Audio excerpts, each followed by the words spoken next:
இப்போது நம்ம டேட்டா பேஸுக்கும் ஸ்கீமாவுக்கும் உள்ள டிஃப்ரென்ஸை பார்க்க போகிறோம். இங்கே உள்ளதான் க்ரியேட் டேட்டாபேஸ் நேம் தான் இதுக்குள்ள ஃபார்மேட். இப்போ ஆஃபீஸுங்கிற ஒரு டேட்டாபேஸை க்ரியேட் பண்ணுறோம். க்ரியேட் டேட்டாபேஸ்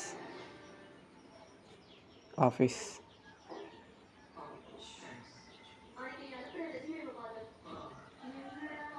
ரன் பண்ணால் கீழே ரன் ஆகும் ஆஃபீஸுங்கிறது.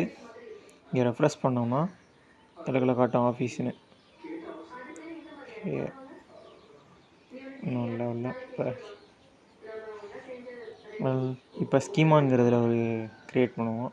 Create schema.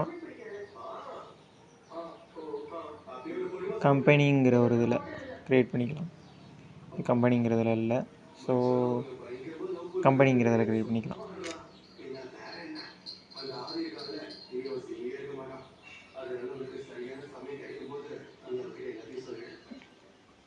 ரன் பண்ணால் கீழே ரன் ஆகிடுச்சு.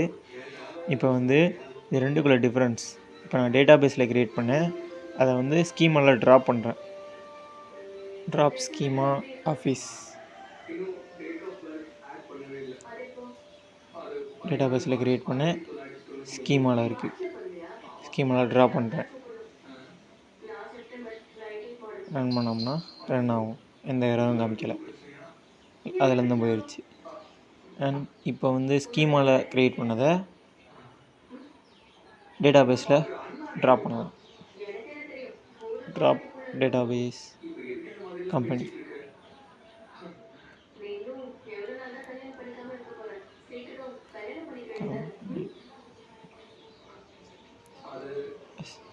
இப்போ இதை ரன் பண்ணால் ரன் ஆயிரும். அண்ட் அந்த கம்பெனியும் போயிடும். அவ்வளோதான்.